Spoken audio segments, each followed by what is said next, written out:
প্ৰধানমন্ত্ৰী ডাঙৰীয়া নিজে এয়াৰ শ্ব' ইয়াতে আমি খুব গৌৰৱান্বিত হৈছোঁ। ডিব্ৰুগড় জিলাৰ আমাৰ যিটো উপলাইন নিয়াৰ প'ল' ক্লাব চৰাইদেউ ডিব্ৰুগড় জিলাৰ মধ্যস্থল বুলি ক'ব পাৰি। ইয়াতে ধুমধাম জোৰদাৰ আমাৰ যুদ্ধকালীন তৎপৰতা কামবিলাক চলি আছে আৰু জাষ্ট ৰিভিউ কৰি গৈছে মাননীয় মুখ্যমন্ত্ৰী ডক্টৰ হিমন্ত বিশ্ব ডাঙৰীয়াই।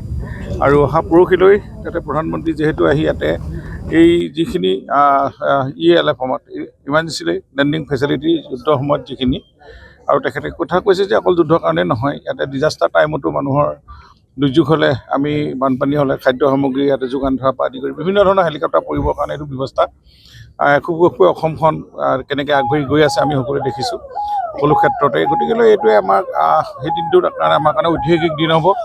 আমি মামৰা, খোৱাং আৰু মৰাণ তিনিওটা সমষ্টিৰ ৰাইজে ইয়াতে এই যুদ্ধ বিমানবিলাক পৰিদৰ্শন কৰিব পাৰিব। ৰাফেল কি আমাৰ ল'ৰা ছোৱালীয়ে কিতাপতহে পাইছে, কিন্তু প্ৰত্যক্ষভাৱে দেখা নাই, সেইদিনাই দেখিবলৈ পাব।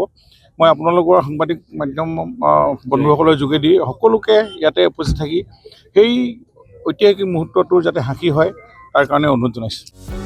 যিকোনো খবৰৰ বাবে যোগাযোগ কৰক আমাৰ এই নম্বৰত 9181 307 221।